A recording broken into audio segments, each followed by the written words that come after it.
As training camp approaches, we'll be reviewing several players' performances in the 2023 season and discussing how they could impact the Eagles during the 2024 season. Today, we'll be discussing Isaiah Rodgers. Looking at Isaiah Rodgers, he had an interesting path to get to the Eagles. He was suspended for gambling and then cut by the Colts, and then the Eagles stashed him away on the practice squad. And now that he is reinstated, I think the Eagles are getting a pretty good corner. So much so, PFF had him ranked between 2021 and 2022. He is ranked as the 13th best corner in those 2 years, and he was 6th in 2022. So let's take a look at the tape to see who he is as a player and what he will bring to the Eagles. First of all, he has elite athletic traits, and in particular, it's his long speed and acceleration. He ran a 4.28 40 at his pro day, and that shows up all over his film. The guy can jump out of the gym with a 40-inch vert, and he is a little undersized, pretty undersized. He's 5'10". He weighed in at a $174 at his pro day, so he is definitely undersized. But his ability to move and run and sky and jump with people really makes up for that, and he's just overall a very competitive player. And that's the most important thing to keep in mind with Rodgers whenever you're watching him on tape, is just how competitive and feisty he is as a player to overcome those size differences. But in coverage, he's very sticky. His acceleration, his quick feet, and his fluid hips allows him to change directions instantly. And he can really excel in Fangio's scheme because it's going to rely on a lot of off coverages. And so he's going to see a ton of curls, a lot of hitches, a lot of out routes underneath him that he's going to have to be able to transition from a back pedal and close on quickly underneath. That's something that Rodgers does incredibly well. In 2022, of the top 150 corners and off coverage snaps, he was 10th in yards per target, 5th in explosive play rate allowed, and 13th in forced incompletion rate. So the guy was a menace in off coverage, and he's going to Fangio's scheme, who is very much an off-coverage, zone-based team. I think this is a match made in heaven. On top of that, he has a long speed to carry routes deep down the field with anybody, and that really helps him play press. And even in press, his numbers were very good. Between 2021 and 2022, among the top 150 players in press, he's 24th in yards per target, 24th in explosive play rate allowed, and 11th in interception rate. Again, like I said, he's an undersized player, but those athletic traits, combined with the fact that he's very competitive, makes up for his what he lacks. If this guy was 6 foot and 190 pounds, we'd be talking about this guy as one of the top corners in the league. And I think what a lot of people take for granted is his tackling. I think they assume he's going to be bad in run support, and he definitely fights above his weight class. And just look at some of his metrics. In terms of his stop rate and coverage, meaning how many times does he make a defensive stop? So that's really holding the offense to what's called an unsuccessful play. He was second in stop rate among all corners in 2022. He was second in 2021 and 2022 combined. Now keep in mind, this is on pass plays. So when passes are thrown in his area, it's his quickness to not only process and see where the pass is going, but to redirect and get to the ball carrier and get him to the ground quickly. So it's not just about, am I covering my guy, but am I covering my guy and getting him to the ground when he does have the ball or when someone else in his vicinity has the ball. And he does a very good job with that. On top of that, in the run game, his production's a little more modest, but for someone his size, I think you can live with it. His tackle rate was 45th out of the top 150. His missed tackle rate was 59th, and his stuff rate, which means tackles for loss or no gain, was 53rd out of the top 150 corners between 2021 and 2022 among all run plays. So I think he brings a lot to the table for the Eagles. I'm very excited for this player. Eric, I'd like to hear what you think about Rodgers.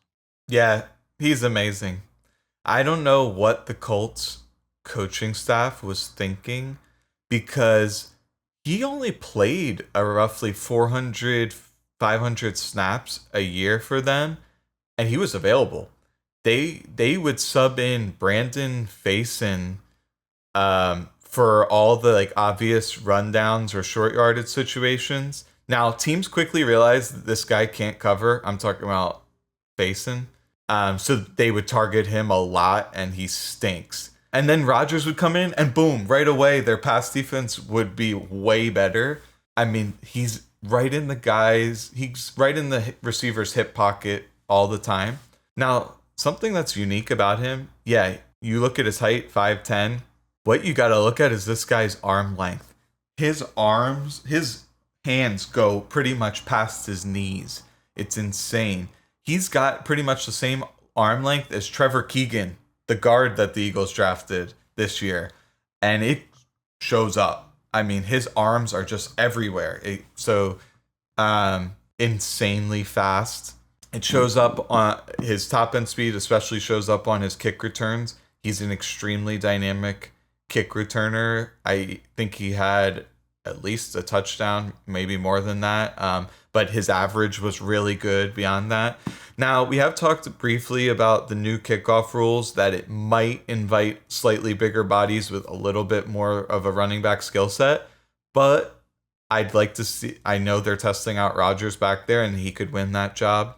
Now, in my opinion, he should definitely be a starter. I would actually have him probably on the field as much as any other cornerback on the roster. Now, the real question is where on the field? Because if we're penciling in Slay and Mitchell on the outsides, well, then that only leaves one spot for him, and that's in the slot. And this has been talked about ad nauseum in Eagle circles, which is Rodgers has never played slot in his whole career, and they have Maddox, also Tyler Hall. And it's true. He doesn't have any experience there, but his skill set and frame are tailor-made for that position. I have no doubt that he could transition to that position. I actually think he would be extremely good in that role. You mentioned that he had a high stop rate. There was many plays where teams would throw under the sticks on, say, a third down, and he'd come in and make the top tackle short of the sticks. So that's just one leading indicator that his skill set would transition to the slot, where you are asked to play 20 yards and under more often than you are on the outside, especially, we'll get into the long pod, some of the roles of the cornerbacks in Fangio's defense. In addition, he projects to be a very explosive blitzer. Now, I don't think he's going to be defeating blocks, but if he comes in unaccounted for, he's insanely fast and he can wrap up. So I'm extremely high on Rodgers. Like I said, if I was the coach, he would absolutely be starting. There's such a log jam of players who could argue that they should be on the field that it's undetermined right now if that'll come to fruition. But for my money, given that Slay is on the downward trajectory and by all accounts Rodgers on the way up, to me he's the best corner on the roster, and his playing time would reflect that. So I'll touch back on one of your earlier points. I think there is an interesting thing to think back on about, the Colts did cut him, and it's one of the concerns to have. It's not an overwhelming concern, but something to think about, and it'll play itself out in camp. But the Colts did cut him when they didn't have to. They really didn't have to cut him. They could have waited for him to come back. There was no harm to them. Didn't cost them anything against their cap, and then he could come back and play. You do that with players like, if Devontae Smith was suspended an entire season for gambling, would we cut him? No, because the talent outweighs the punishment of not having him for a year.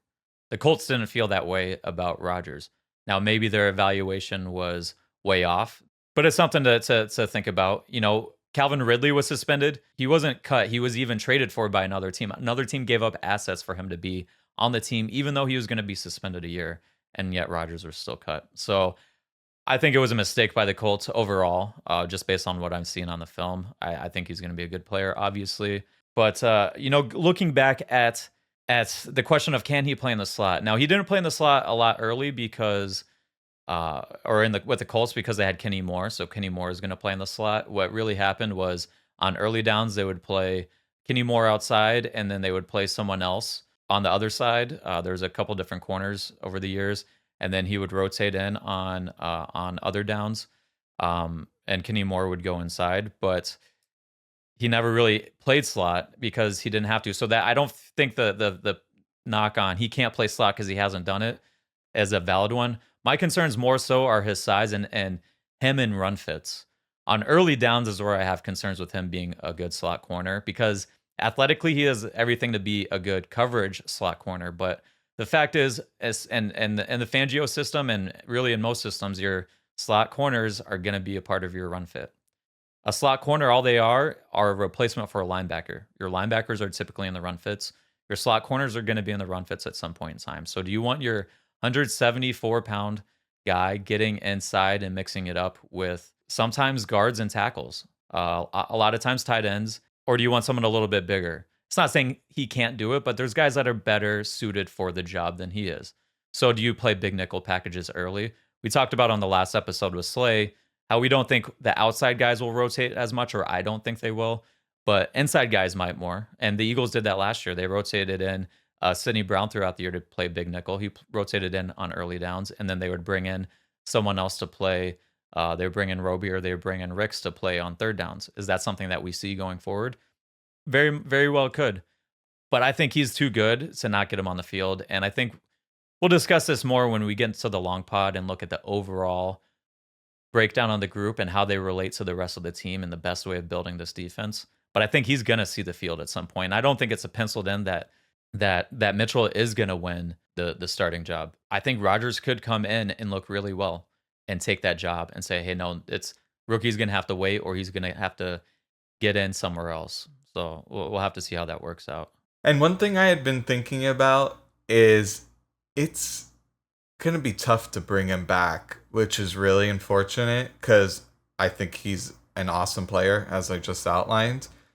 And they've invested so many assets in these young defensive backs, and a lot of them deserve to be developed or on the field. And if he is really good next year, someone will pay him. And I doubt it would be the Eagles just for those reasons. So, it might be a one and done, and which is unfortunate because I think he'll have a really good career. But it's probably a good problem to have because we were desperate for good defensive backs just a year ago, and now we have the opposite problem: was we don't know which ones to play. So who knows? Maybe a trade materializes if it's really true that they have all of these defensive backs that they can't get on the field, and we know that there's a shortage of them across the league. Maybe they can drum up value for one of these guys. Unfortunately, I don't think Bradbury is one of those guys they could drum up value for. So it may be one of the young guys. Overall, I love Rodgers. And listen, you're not going to keep him around for all that time to not play him. Especially considering how, by the reports, he's been very diligent about his off-season training and has looked really good early on in camp. None of that surprises me, and I think that'll continue into the year. And he does have more experience than the other guys, than the Ringo, DeJean, and Mitchell, even though he only has 2 years of starting experience. That still matters, especially when you get into playoff time. So yeah, overall, very excited about Rodgers, and I think he'll become a fan favorite because he plays with a lot of swagger. He's extremely athletic, punches above his weight class, as you mentioned, and to me, a lot of those exude the characteristics of fan favorites. Absolutely. And there's a number of plays where you can see his effort is nonstop. You can see him just trying to chase down big plays from the backside. Fans are going to love this guy. Now, I think you make a great point. Long-term outlook. He could be a trade piece. I think definitely a few balls out early in the camp and someone else's too. Let's say Ringo really turns it on and it's hey, we got kind of a lot of guys here. It could be worth using him as a piece to trade. Maybe we get a better receiver 3. Maybe we just get better value in the future.